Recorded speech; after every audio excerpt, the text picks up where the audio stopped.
All right, welcome. Hi, everyone. It's day 2 in Taming the Triggers, my high octane training for gals who are out there making things happen in the world. But feel the blowback, feel the internal stress, feel the challenges that come with being a strong action taker, somebody who takes action and gets things done, but also suffers a little bit on the inside for feeling and caring a lot about what other people think. And that's what today is all about. The title of today's training is People Pleasing and Perfectionism. They are two traits that are actually related, which might seem surprising to you. And what I want to do is get us grounded first on what the definitions of these are and how they show up, so that you can really get into how they have power over us. And then I'm going to give you some tactical tools for how you can break them down. So why don't we just begin?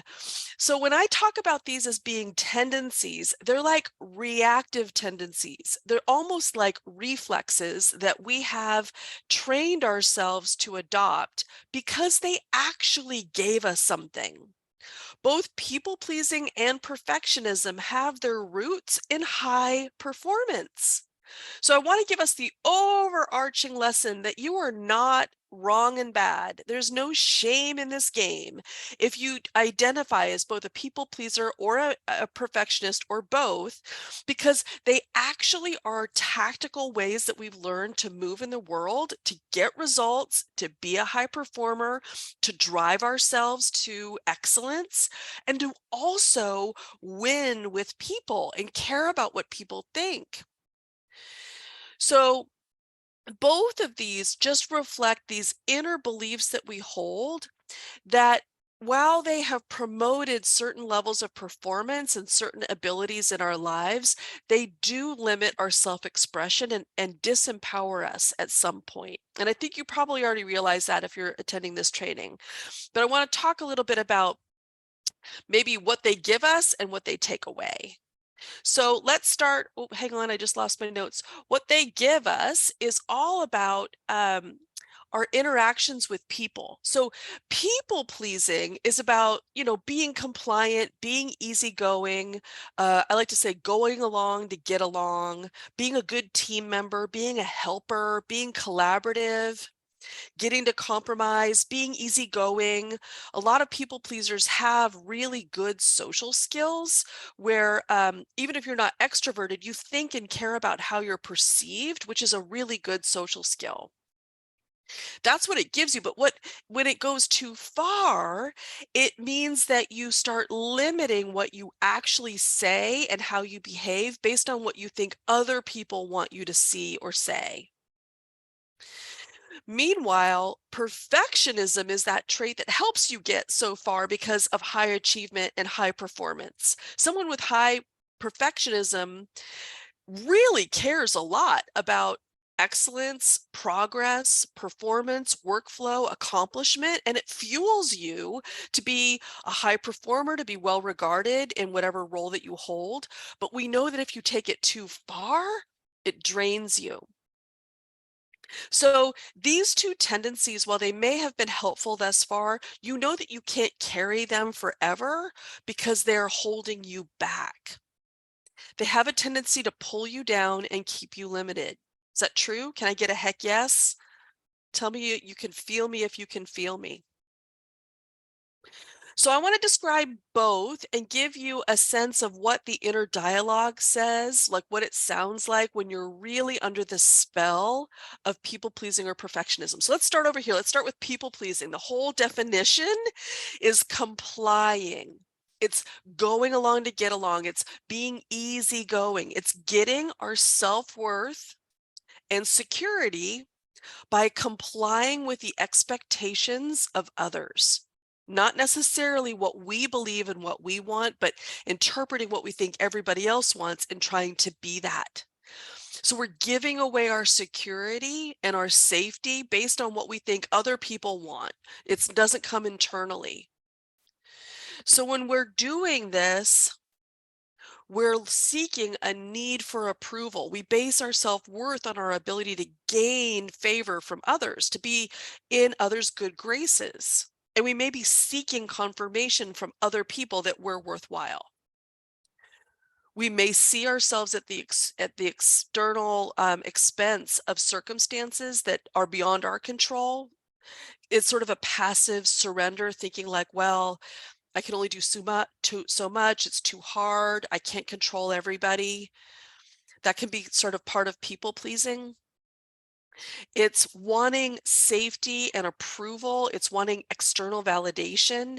And you know that you have people pleasing at work when you have an interaction with somebody else that's confronting or negative and you feel bad. You think you've done something wrong. You feel bad, like you've made it worse. And that feels like you're going to die a million deaths. So you can raise your hand energetically, live or on replay, if you feel like, oh, yeah, that's me. That's me. I have that. So some of the things that we can suffer when we're people pleasers is we almost like shapeshift in any particular scenario to fit in. We want others to like us, so we try to be what we think they want. We can be passive. We can give power over to others and to circumstances that we see as outside of our control. We can feel like our efforts don't make a difference. I kind of talk about the universal shoulder shrug, like, what are you going to do? It's kind of like, you know, how am I going to change the world? I can't really make a difference. The powerful people, the powers that be, are the ones that are in charge. And we can be intimidated of powerful people. Elements of this type of people pleasing can have us like leaning out, fading out, sitting on our hands instead of speaking up, being quiet. And all of that steals our ability to be impactful, to speak truthfully, to speak up, and to be seen. Now, when we have these types of tendencies, they usually kind of start to infuse our inner dialogue, like our inner negative critic. We might have a dialogue that runs in our like subconscious that sounds like, I'm okay if people like me. I don't want to rock the boat. Or I'm worthy if other people approve of me. It matters what other people think. And you feel terrible and crushed if somehow you're diminished or rejected, or you can ride the highs and lows of feeling like other people's approval or disapproval. We can have this narrative that says, I need to live up to others' expectations to know I'm a success. I need to feel valuable. I need to feel productive, right? And then I stay safe if I'm supporting others. If everybody feels my energy, then I'm good, right? That the world can be dangerous, and caution and helping and being productive and being valuable keeps me safe. And above all, loyalty, harmony, and going along to get along protect me from disapproval, keeps me safe. So is that you? You'll recognize these as strategies that you might be unconsciously leaning on to ensure safety and your widespread acceptance in the work field. Being a helper, being a do-gooder, being a high performer by doing whatever's asked of you, but too afraid to speak up and really hoping that everybody approves of you. So the cost of all of these things is that you never truly feel worthy in and of yourself. When we're constantly seeking the approval and affirmation of other people outside of us, it's draining. It means we're not in control of something that we should own. Our own self-concept should be something that's born of and nurtured by ourselves. But instead, we sort of dispatch that to others around us and then try to earn it.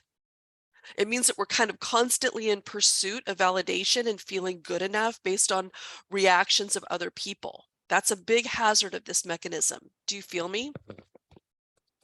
Okay, so now I want to talk about over on this side, perfectionism. And remember, we can have both, and many of us do. And this is all about, instead of like giving your power up to external sources of validation, we want control. So if people pleasing is about complying, perfectionism is about control. We want to establish our personal worth and secure it through accomplishment, task achievement, personal success. We feel like flawless results help retain that control. If we keep performing at extremely high standards, it keeps us secure and makes us feel worthwhile. Does that feel resonant for you? It means that our self-worth and our sense of security is equated with being perfect, with having, heroic levels of performance, succeeding beyond all expectations. That makes us feel like I got this under control. It helps us accomplish and achieve things. It helps us rise above. It's amazing. We become distinguished, we're impressive. Our bosses love us, we get promoted, but you'll never feel done, you'll never feel satisfied, and you will always be self-critical of even your best effort. That's the challenge. If you have perfectionism, these are other tendencies that you might also display. You might be overdriven. You may be on overdrive all the time, accomplishing a great deal through hard work and overwork. You might believe these things like the harder it is, the better I am. Like I'm addicted to struggle. If it was easy, then I wouldn't be interested in it. I like it when it's hard. I like multitasking. We always are trying to outperform ourselves because we get our sense of self-worth or self-concept from being like a hard worker or an overworker, like the badge of honor, that the workaholism, like I work 12 hours, every day, or, that kind of distorted brag that we feel like it makes us feel special. And you are special, but not because you overwork. And it's sort of sometimes it infuses our speech of like, oh, I'm so overwhelmed, my hair's on fire. I'm multitasking. I've got it all going on, or like you should see my inbox. Sometimes it comes out that way. It also can have us be very self-critical. I mentioned that before, like never satisfied. And that can become a function of actual self-hate. We're angry at ourselves for not doing it good enough, for not being better at all things. Um, we sometimes can be procrastinating because we're afraid to fail or not have our best efforts, so we just don't start. And we can get into patterns of obsessive self-analysis, where we're constantly thinking about ways that we should be different, better, more, comparing ourselves to others. Speaking of others, we can also end up being sort of critical of others. If we have incredibly high standards, sometimes we can feel critical or negative about other people that we don't feel are pulling their weight, right? If we feel other people are lazy, we notice that. And we can become sort of a taskmaster, not a collaborator, but sort of like a dictator. Like we start telling people what to do, and we really expect people to do things because we have high standards. These are all qualities and characteristics of perfectionism that I'm helping you see if they're demonstrated in your life. Now, the inner narrator of a perfectionist can sound like results are everything. Appearances matter. I need to appear extremely confident, extremely competent. I need everything to be on point. I can't make a mistake. Anything less than perfect is not okay. I wish I could delegate, but I can't. Nobody else does it right. Delegation can be really hard for a perfectionist. I'm a valuable person when other people look up to me. Sometimes that's an element of it, of feeling like I'm a leader. I am somebody people admire. I need to hold myself to this higher standard. That also can lead to competitiveness, like being less than others is unacceptable. Like I need to be the best. There's this feeling of primacy, like I want to be first, I want to be the best.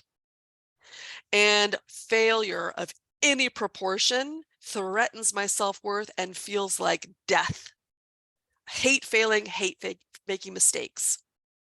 You can raise your hand energetically or in person or on replay. If this is you, you're like, oh my gosh, named me. The cost of all of this is that you will never be done and you will never feel good enough. So you can be both, right? So if you're both a people pleaser and a perfectionist, you might be trying to be perfect by pleasing everyone to get security. Or you might be using strategies of high performance to win approval.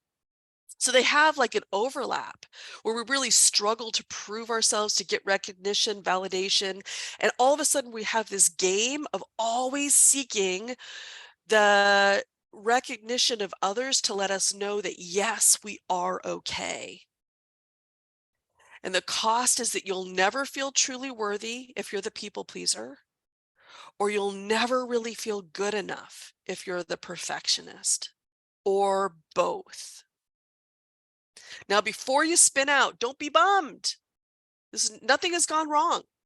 If this is you and you're feeling like, oh, I have so much work to do, it's okay. Understanding these tendencies is your power. Understanding what's at play underneath the surface is going to allow you to grow. And this is what I do all day, every day, is I help women see where they're cast under the spell of a tendency that they think is helping them, but is actually shredding their fulfillment and their inner worthiness. All right, so let's really dig into some training now. I want to give you some tactical tools for both. There's something in common with both people pleasing and perfectionism, and it's this. Both of them is being authored by others, meaning it's more important how I look and what other people think than what I think.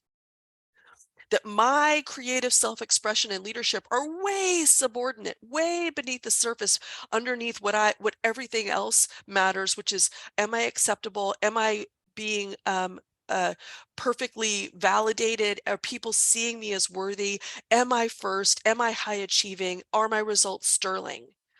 And there's actually a deeper value that we're tapping for about being authored by yourself, because that external support is sort of diffuse. It's like a crutch.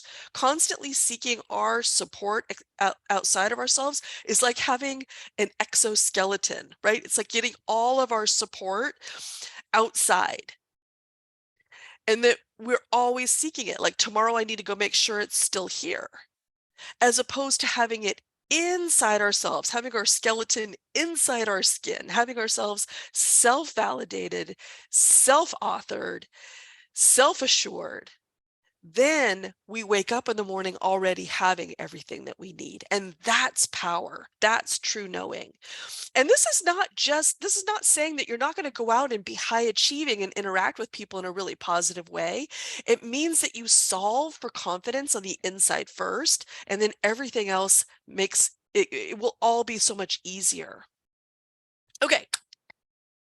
Now that we are grounded in what people pleasing and perfectionism, what they smell like, taste like, how they show up, what the narrative is, and what the reasons are for both, I want to give you tactics for how you can attack each one when they're fully firing, when you recognize you're under its spell. The very first thing you want to do is just notice that they're here. Sometimes it can feel a little bit like judgy when we notice that we're falling into these reactive tendencies. And I don't want us to be judgy of ourselves. I just want us to be like, oh, there it is. So for the people pleaser, it can show up in all of the ways, right? It could be like, why did I just laugh at that dumb joke? I'm trying to like be pleasing, or I'm trying to make them feel good when that was sort of offensive. Or why did I just say yes? Why did I blurt okay? Or why did I volunteer? Or why did I let my boss delegate to me when I actually have something else I should do? Why am I afraid to say no? Like, just noticing like, oh, there it is. That's a form of people pleasing. Oh, there it is. And on the perfectionist side, it can even show up when you're like getting dressed and you're thinking, oh, I've gained 5 pounds or more. And look at these pants. They don't fit me anymore. I hate the way I look. That self-hate or that judgment, I should be better. That's a like, oh, there it is. There's that perfectionism. There she is, firing again, speaking to me about not being good enough. So just the empowered observation of being self-aware to notice when these things are at work, like, oh, I'm doing that thing. I'm being perfectly amenable. I'm smiling at people. I want everybody to like me. That's just that people pleaser. Or I'm starting to feel critical and judgment and tight with other people because their results aren't like mine. Oh, that's just my perfectionist. We're just going to notice them and put them aside. Just like that helps. That's a first step actually to breaking these down.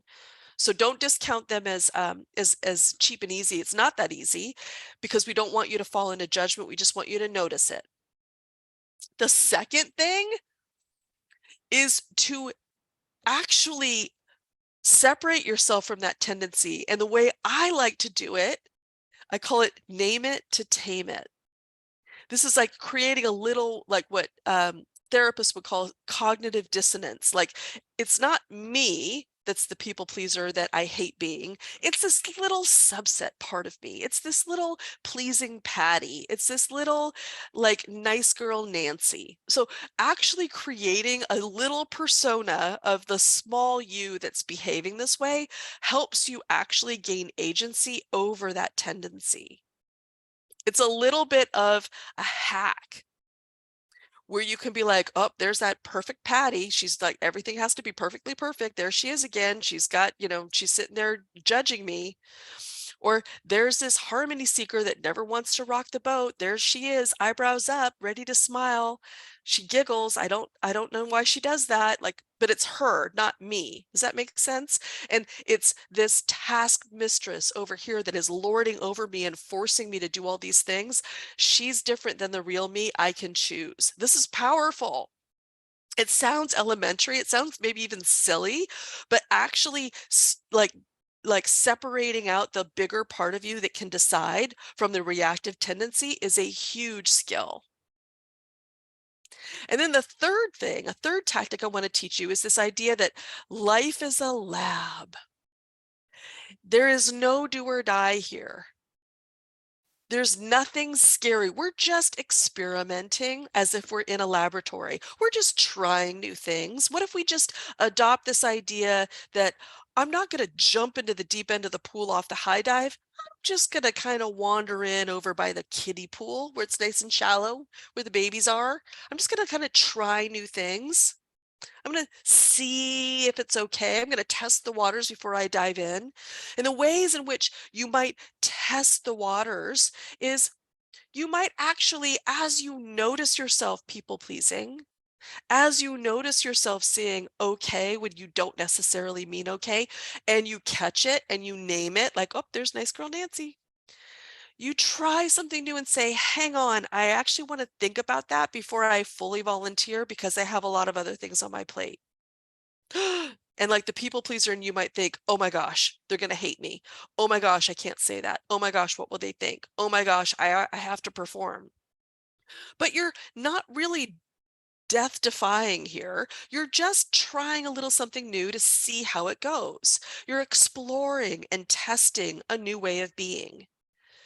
When you tolerate new ways of being that aren't the comfortable old ways, you'll find growth and you'll find that you're becoming more effective. You're dropping tendencies that don't help you anymore. Now, it might take a little exploration to see, well, what would it look like for a people pleaser or for a perfectionist to see life as a lab and experiment and explore? Well, maybe a perfectionist needs to practice delegating, or maybe a perfectionist needs to practice doing what I call the shitty first draft. Actually, it's not my phrase, it's Brene Brown, or it's Glennon Doyle, where you just give it a go. Maybe the perfectionist needs to limit how much time they need to perfectly polish something before they produce. So we need to kind of be in collaboration sometimes with different, bigger ways of trying things that might scare us, but that we're strong enough to take on and explore. I mean, you already do so much. You can try some new things here too and not die. That's what I always say. We're here to explore and realize, oh, I didn't die. And what did I learn? So I'd like to give you some, that's kind of maybe more in collaboration. Like after this training, for those of you who are joining me live, I can actually coach you on what you might try. But just as a general training, I want to give you some provocative concepts for each one that you might try on and see how they work. So for the people pleaser, what if you see yourself as now courageous, that which you're afraid to say, that which you're afraid to do, that which you're afraid to say no to, what if you apply a little bit more bravery and courage? What if you stop yourself from automatically saying yes or being amenable or being pleasing or being the yes girl?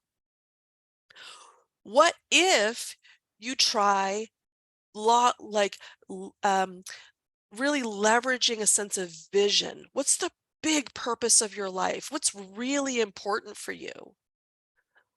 When you come from your values, what might you do in this moment? Not just scurrying to fit in, but actually taking a moment to rise up and think of the bigger picture for your life. For the perfectionist, so those were the two things. One was like trying courageous authenticity, being brave, trying something new. And the other is having a vision and being guided by a more higher purpose for you, what you believe in. For the perfectionist, it could be, what if I collaborate or mentor with somebody more? What if I don't just rely on myself? What if I learn how to delegate a piece? What if I start mentoring somebody else? What if I stop hustling so hard and working so much in isolation and it doesn't really make a difference? What if I actually try A- level work and see that it all is okay? I didn't die. Both of these are going to require both the people pleaser and the perfectionist to be more vulnerable and to try things that feel a little bit like rubbing your fur the wrong way. But it's an effort for you to drop a tendency that you know is holding yourself back, that is limiting your ability to really leverage all of your skills, whether it's speaking truth and being fully involved and being seen, or making mistakes and effort to iterate and be more creative and expansive. There's so many reasons why you want to try a slightly different way of being, because you know the way that these tendencies operate on overdrive hold you back. I would love to hear what your takeaways are, what you struggle with. If you're receiving this training, you have my email address and you can actually reach out and tell me what your experience has been like, how people pleasing or perfectionism impact you.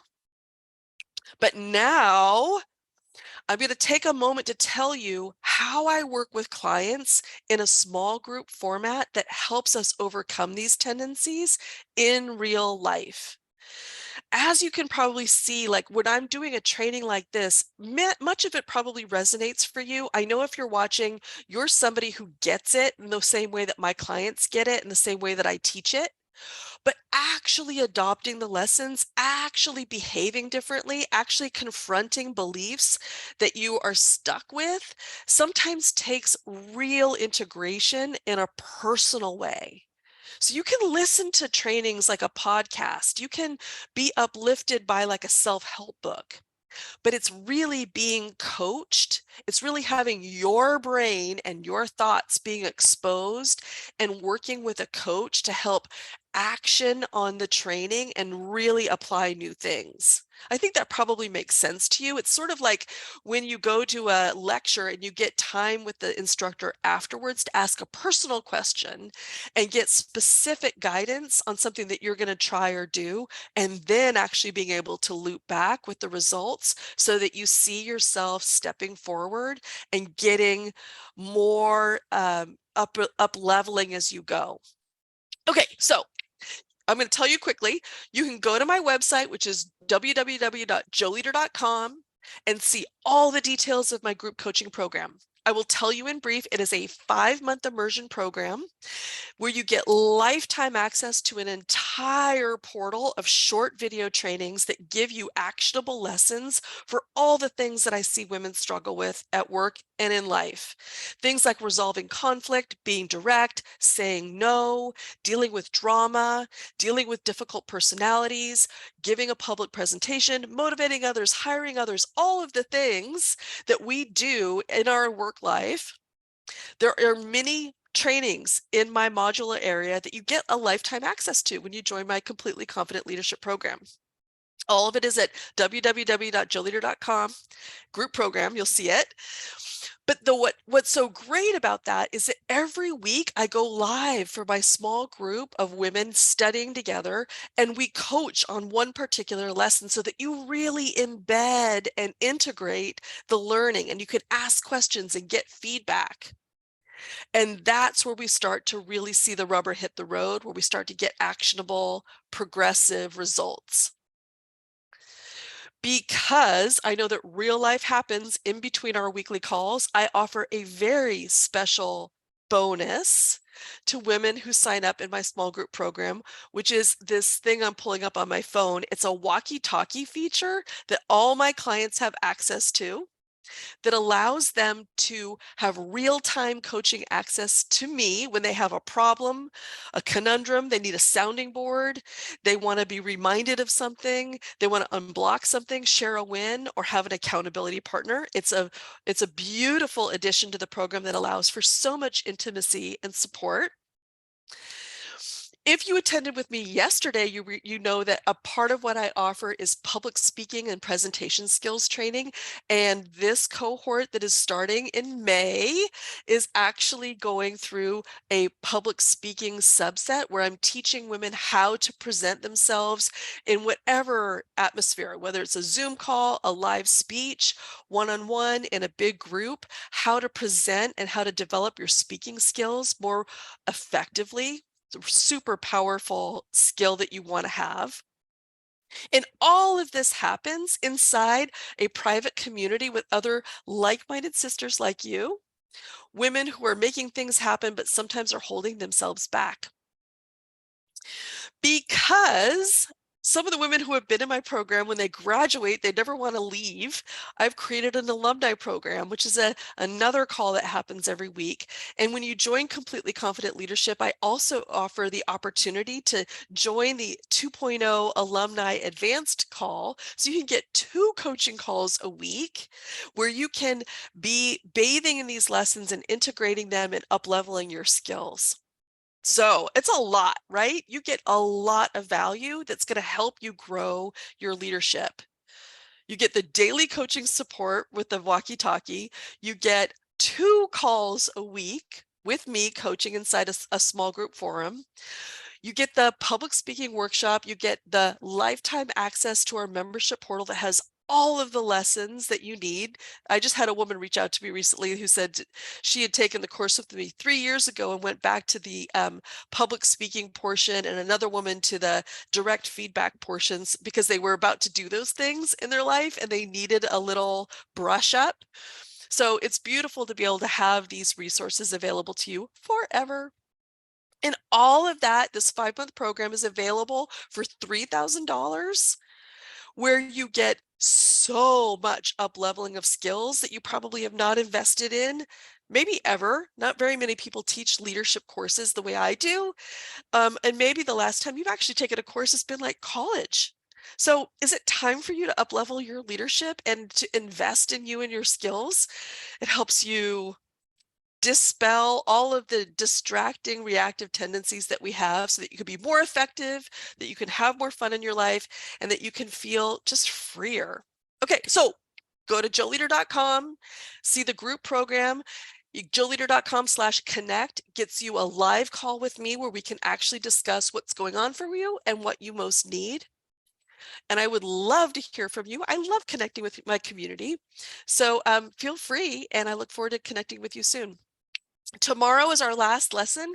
It's all about blowing up imposter syndrome. I have a dozen ways you can blow up the feeling of not being good enough, of reacting and responding in ways that because we feel like we're intimidated or we're second guessing ourselves or full of self-doubt. It's a powerful lesson, so be sure to join tomorrow. That's what I have for you for now. See you tomorrow.